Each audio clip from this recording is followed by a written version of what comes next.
ಇವತ್ತಿನ ಶೀರ್ಷಿಕೆ ಸ್ಥಳೀಯ ಸಮಸ್ಯೆಗಳು ಯಾಕೆ ರಾಷ್ಟ್ರ ಮಟ್ಟದ ಚರ್ಚೆ ಆಗೋದಿಲ್ಲ ಅಂತ. ಒಂದು ಹಳ್ಳಿ ಮುಳುಗಿದ್ರೆ ಅದು ಲೋಕಲ್ ನ್ಯೂಸ್, ಒಂದು ನಗರ ನಿಂತೋದ್ರೆ ಅದು ರಾಷ್ಟ್ರೀಯ ವಿಚಾರ. ಯಾಕೆ? ನಮಸ್ಕಾರ, ಇದು ಚಂದು ಧ್ವನಿ ಪಾಡ್ಕಾಸ್ಟ್. ನಾನ್ ಚಂದು. ಇವತ್ತು ನಾವು ಕೇಳ್ತಾ ಇರೋ ಪ್ರಶ್ನೆ, ಸ್ಥಳೀಯ ಸಮಸ್ಯೆಗಳು ರಾಷ್ಟ್ರ ಮಟ್ಟದಲ್ಲಿ ಚರ್ಚೆ ಆಗೋದಿಲ್ಲ ಯಾಕೆ? ಇದಕ್ಕೆ ಮುಖ್ಯ ಕಾರಣ ಲೋಕಲ್ ಅನ್ನೋ ಲೇಬಲ್ಲ. ನಮ್ಮ ದೇಶದಲ್ಲಿ ಒಂದು ವಿಚಿತ್ರ ಪದ ಬಳಕೆ ಇದೆ ಆಗ್ಲಿಂದಲೂ. ಇದು ಲೋಕಲ್ ಇಶ್ಯೂ, ಇದು ಲೋಕಲ್ ನ್ಯೂಸ್ ಅಂತ ಹೇಳಿ. ಗ್ರಾಮದ ರಸ್ತೆ ಹಾಳಾದ್ರೆ ಲೋಕಲ್, ರೈತನ ಭೂಮಿ ಕಬಳಿಸಿದ್ರೆ ಲೋಕಲ್, ನೀರು, ಆಸ್ಪತ್ರೆ, ಶಾಲೆ ಸಮಸ್ಯೆ ಲೋಕಲ್. ಆದ್ರೆ ಅದೇ ಸಮಸ್ಯೆ ದೊಡ್ಡ ನಗರದಲ್ಲಿ ಆದ್ರೆ ಅದು ತತ್ಕ್ಷಣ breaking news, breaking news, breaking news. ಪ್ರಶ್ನೆ ಏನಂದ್ರೆ, ಜನರ ನೋವು ಲೋಕಲ್ ಆಗ್ತದ?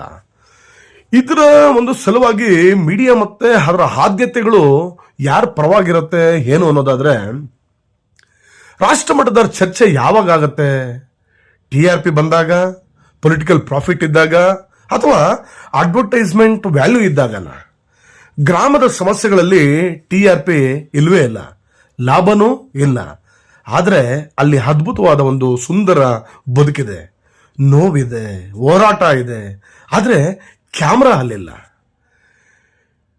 ಈ ಒಂದು ವಿಚಾರಗಳಲ್ಲಿ ನಮ್ಮ ಸರ್ಕಾರಗಳಾಗಲಿ, ಒಂದು ರಾಜಕಾರಣ ಹೇಗಿದೆ ಅಂದ್ರೆ, ರಾಜಕಾರಣ ಮತ್ತೆ ಈ ಲೋಕಲ್ ಇಶ್ಯೂ, ಲೋಕಲ್ ಜನ, ಸ್ಥಳೀಯರು ಅಂತ ಬಂದಾಗ ಆ ನಿರ್ಲಕ್ಷ್ಯ ಹೇಗೆ ಮಾಡ್ತಾರೆ? ಸ್ಥಳೀಯ ಸಮಸ್ಯೆಗಳು ರಾಷ್ಟ್ರ ಮಟ್ಟಕ್ಕೆ ಬರೋದಿಲ್ಲ ಅನ್ನೋದಕ್ಕೆ ಮೀಡಿಯಾ ಮಾತ್ರ ಕಾರಣ ಅಲ್ಲ, ರಾಜಕೀಯವೂ ಕಾರಣ. ಸ್ಥಳೀಯ ಸಮಸ್ಯೆಗಳು ಬಗೆಹರಿದ್ರೆ ಬಹಳ ನಾಯಕರಿಗೆ ಅಸ್ತಿತ್ವನೇ ಉಳಿಯೋದಿಲ್ಲ. ಸಮಸ್ಯೆ ಉಳಿದ್ರೆ ಮಾತ್ರ ಭರವಸೆ ಕೊಡೋ ರಾಜಕೀಯ ಜೀವಂತವಾಗಿರುತ್ತೆ. ಅವ್ರಿಗೆ ಬೇಕಾಗಿರೋದು ಅದೇ ತಾನೇ. ಇದು ಕಠಿಣ ಸತ್ಯ, ಆದ್ರೆ ನಿಜ. ಇಂಥದ್ರಲ್ಲಿ ಇದರ ಪರಿಣಾಮವನ್ನ ಯಾರು ಅನುಭವಿಸ್ತಾರೆ? ಇಷ್ಟೆಲ್ಲ ಸಮಸ್ಯೆಗಳ ಮಧ್ಯೆ ತುಂಬಾ ಅನಾಹುತಕ್ಕೆ ಈಡಾಗುವಂತರು ಯಾರು? ನಗರ ಪ್ರದೇಶವ ಅಥವಾ ಗ್ರಾಮೀಣ ಪ್ರದೇಶವ? ಸ್ಥಳೀಯ ಸಮಸ್ಯೆ ರಾಷ್ಟ್ರ ಮಟ್ಟಕ್ಕೆ ಬರೆದಿದ್ರೆ ಯಾರು ನಷ್ಟ ಅನುಭವಿಸ್ತಾರೆ?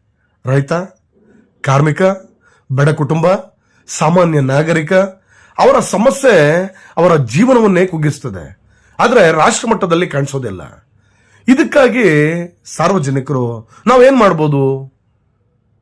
ನಾವು ದೊಡ್ಡವರಾಗಬೇಕಾಗಿಲ್ಲ, ಪ್ರಸಿದ್ಧರೂ ಆಗ್ಬೇಕಾಗಿಲ್ಲ. ಆದ್ರೆ ಪ್ರಶ್ನೆ ಕೇಳಬೇಕು, ಮಾತನಾಡಬೇಕು, ಪರಸ್ಪರ ವಿಷಯನ ಹಂಚಿಕೊಳ್ಬೇಕು. ಸ್ಥಳೀಯ ಸಮಸ್ಯೆಗಳನ್ನ ರಾಷ್ಟ್ರ ಮಟ್ಟದಲ್ಲಿ ಪ್ರಶ್ನೆ ಮಾಡಬೇಕು. ಅದಕ್ಕೆ ಒಂದು ಧ್ವನಿ ಸಾಲಲ್ಲ, ಒಟ್ಟಿನ ಧ್ವನಿ ಬದಲಾವಣೆ ತರ್ತದೆ. ಸ್ಥಳೀಯ ಸಮಸ್ಯೆಗಳು ಸಣ್ಣವಲ್ಲ, ಅವು ದೇಶದ ಬೇರುಗಳು. ಬೇರು ಹಾಳಾದ್ರೆ ಮೇಲಿನ ಕಟ್ಟಡ ನಿಲ್ಲೋದಿಲ್ಲ. ಇದು ಚಂದು ಧ್ವನಿ ಪಾಡ್ಕಾಸ್ಟ್, ರಿಯಲ್ ವಾಯ್ಸಸ್, ರಾ ಟ್ರೂತ್. ನೆಲದ ಸಮಸ್ಯೆ ಮಾತನಾಡ್ದಾಗ್ಲೇನೆ ದೇಶ ನಿಜವಾಗಿಯೂ ಕೇಳ್ತದೆ.